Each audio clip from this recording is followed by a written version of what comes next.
اللہ اللہ اللہ اللہ اللہ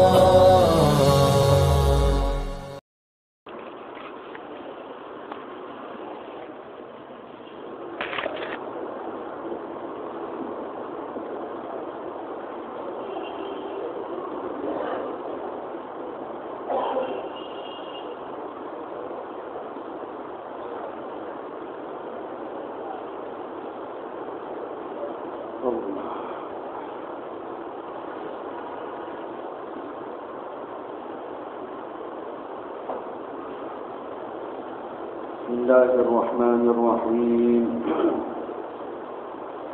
وعنده أيضا عن حسان قال قال أبو الدرداء لأهل دمشق رضيتم بأن شبعتم من خبز البر عاما فعاما لا يذكر الله تعالى في ناديكم ما بال علمائكم يذهبون وجهادكم لا يتعلمون لو شاء علماؤكم لازدادوا ولئن تمسوا جهالكم لوجدوه خذوا الذي لكم بالذي عليكم فوالذي نفسي بيده ما هلكت أمة إلا باتباعها هواها وتزكيتها أنفسها.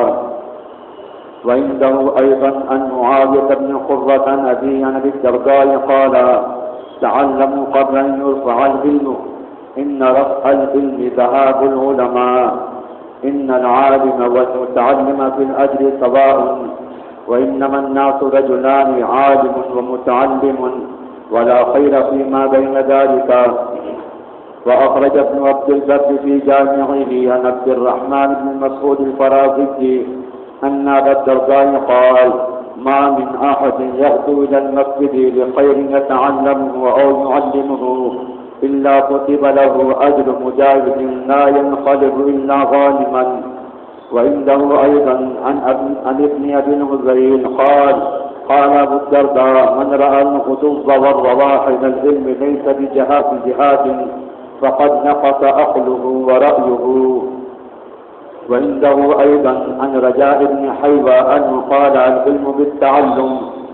وأخرج البزار عن أبي بكر وأبي هريرة رضي الله عنهما أنهما قالا لباب يتعلمه الرجل أحب إلي من 1000 ركعة تطوعا. وقالا قال رسول الله صلى الله عليه وسلم إذا جاء الموت لطالب العلم وهو على هذه الحالة مات وهو شهيد.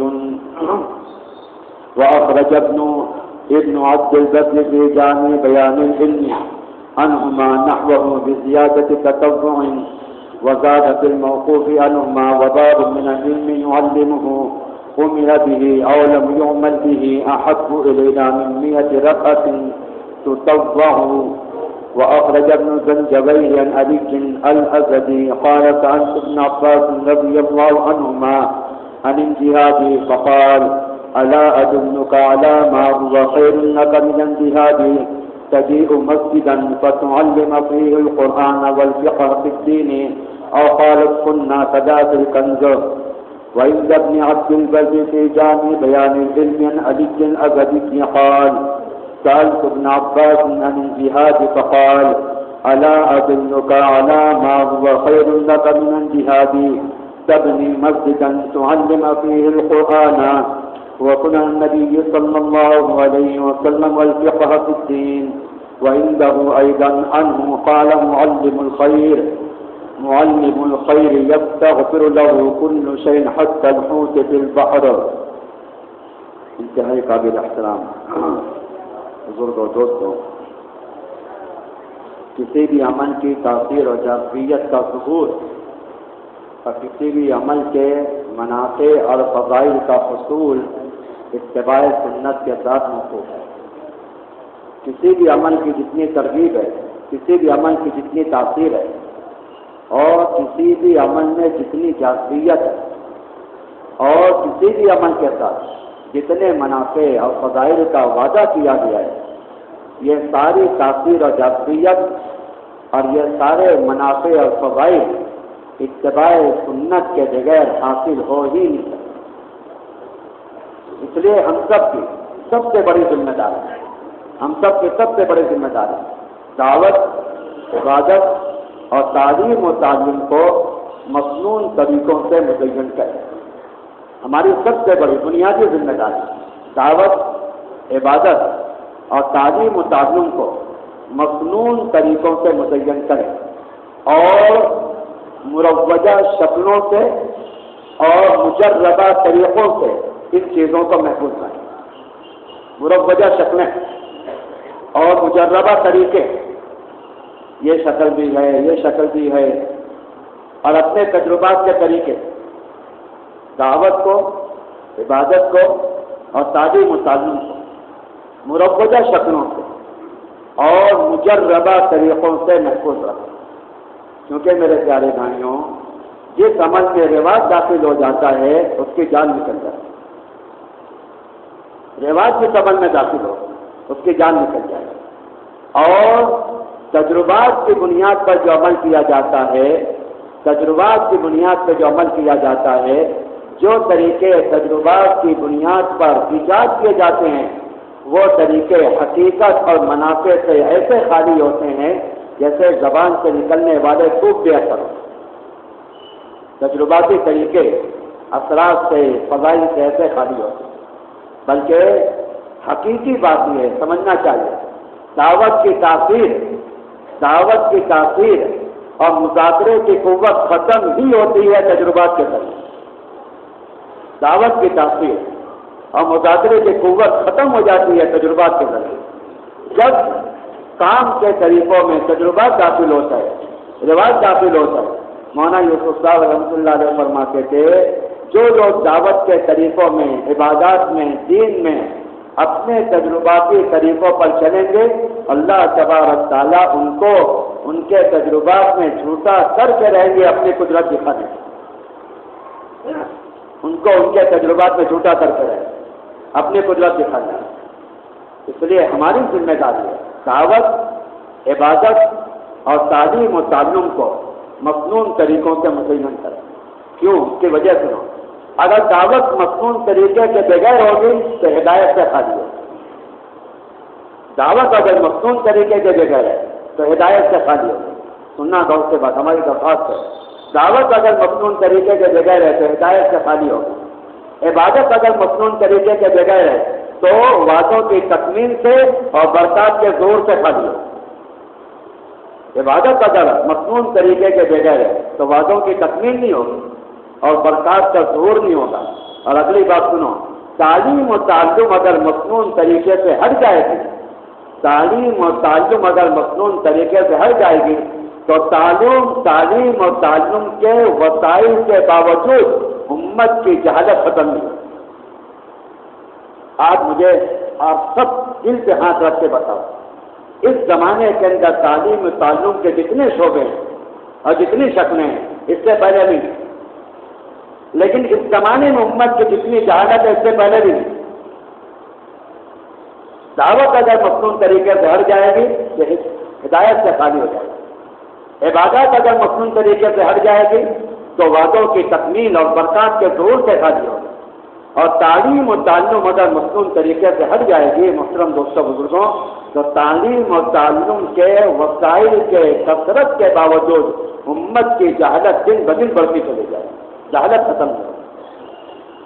حضرت نبی کریم صلی اللہ علیہ وسلم نے امت کی جہالت کو ختم کرنے کے لیے اور امت کو ابتداء سے بچانے کے لیے، حضرت نبی کریم صلی اللہ علیہ وسلم نے امت کی جہالت کو ختم کرنے کے لیے اور امت کو ابتداء سے بچانے کے لیے نبی کریم صلی اللہ علیہ وسلم نے سب سے بنیادی بات یہ ہے کہ آپ نے امت کو مسجد سے جوڑا اور تعلیم و تعلم کا نظام مسجد میں قائم کیا، کیونکہ مسجد سب سے زیادہ عمومی جگہ ہے باعتبار افراد کے، باعتبار اعمال کے۔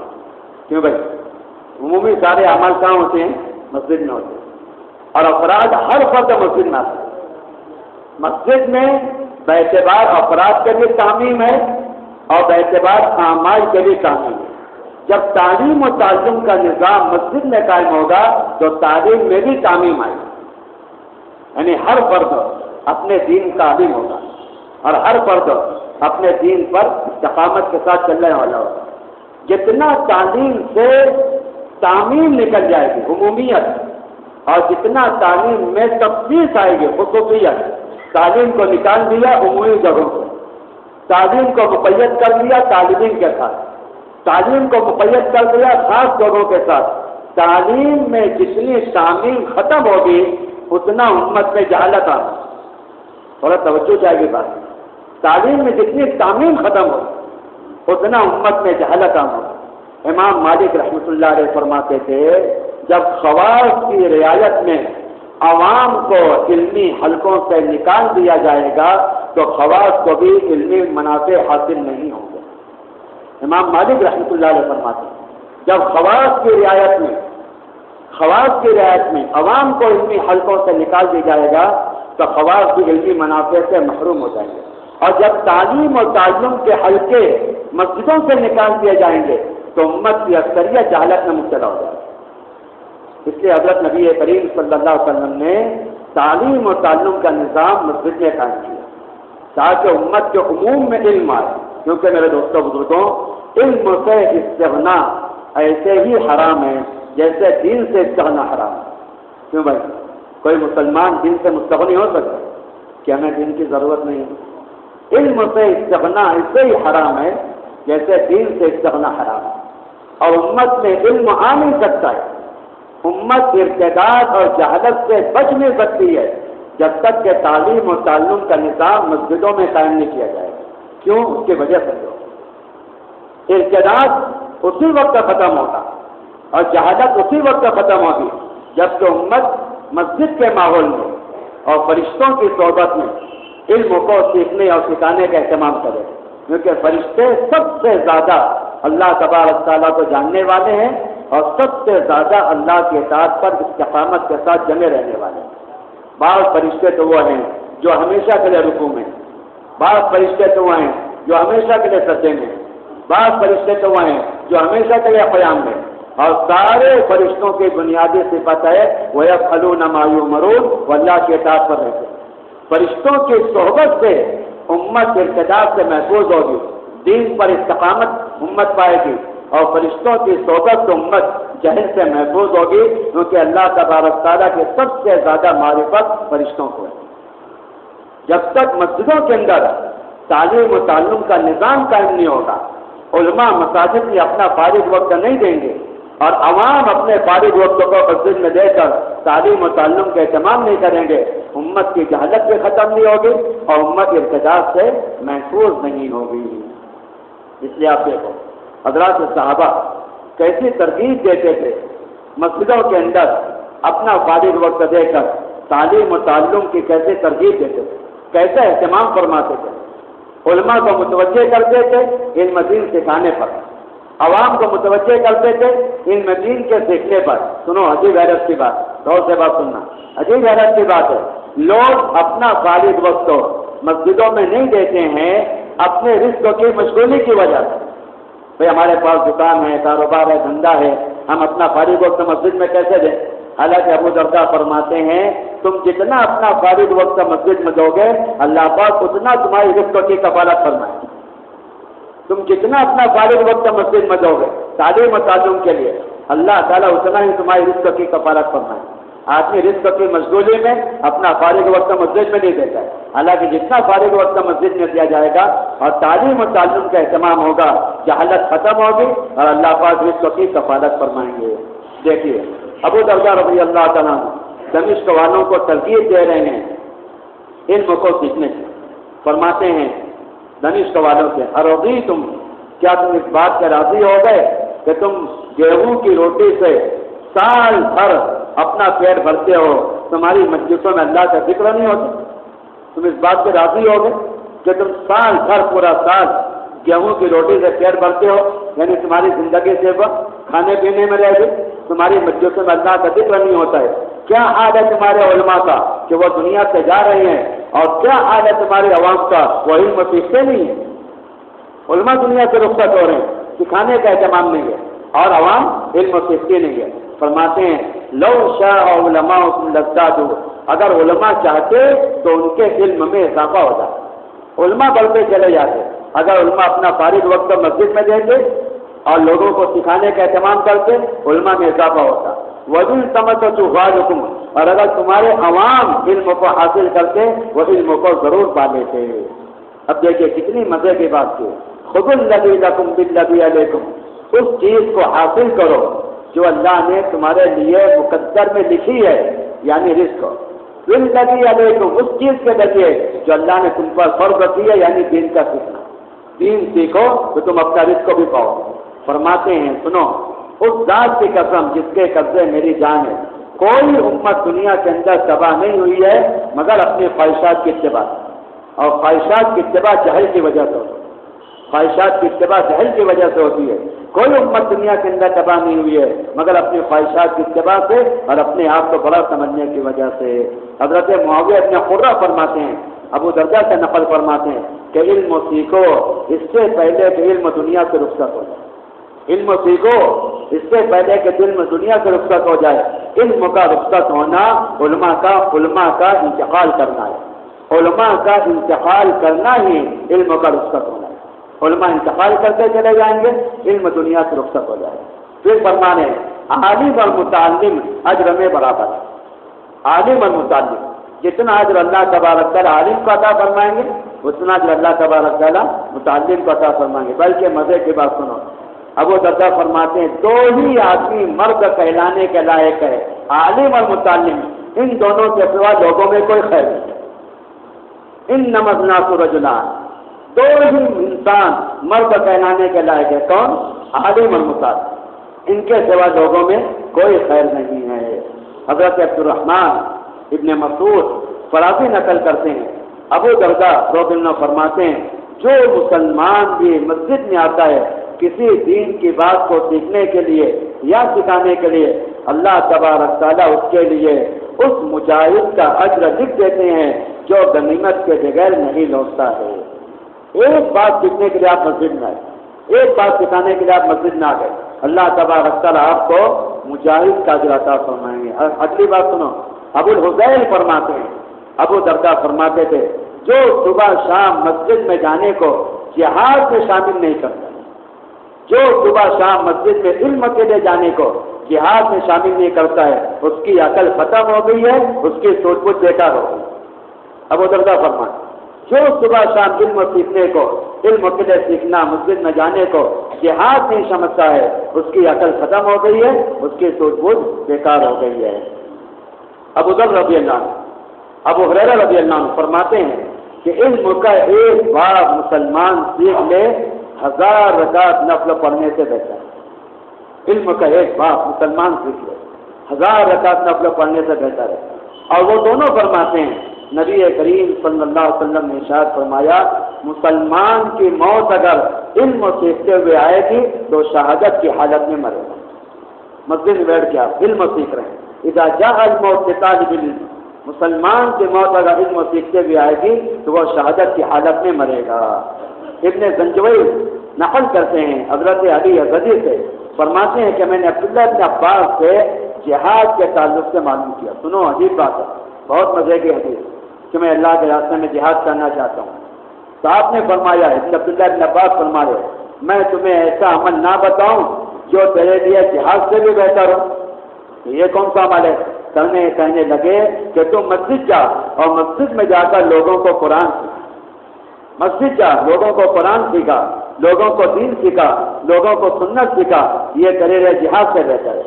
ایک روایت میں علی غزی فرماتے ہیں میں نے عبداللہ بن عباس سے سوال کیا جہاد کے بارے میں، فرمایا کیا میں تمہیں ایسا عمل نہ بتاؤں جو تیرے لیے جہاد سے بہتر ہے؟ تو ایک مسجد کی بنیاد رکھے، تو ایک مسجد کی بنیاد رکھے اور پھر تو اس میں لوگوں کو قرآن سکھائے، نبی کریم صلی اللہ علیہ وسلم سنتیں سکھائے اور دین کے سمجھ، دین کی فقاہت لوگوں کو سکھائے، یہ تیرے لیے جہاد سے بہتر ہے. اگلی بات فرماتے ہیں لوگوں کو دین سکھانے والا اس کے لیے ساری مخلوق استغفار کرتی ہے. لوگوں کو دین سکھانے والا اس کے لیے ساری مخلوق استغفار کرتی ہے، یہاں تک کہ دریا کی مچھلیاں بھی اس کے لیے استغفار کرتی ہے. اس لیے ہم سب لوگوں کو اہتمام کرنا چاہیے اپنی اپنی مسجدوں میں تعلیم و تعلم کے حلقے قائم کر کر لوگوں کو جہالت اور غفلت کے ماحول سے نکال کر مسجدوں میں لائیں اور جس سطح کا جہل لے کر آیا ہے اس سطح کی تعلیم کا اہتمام کریں گے بھائی.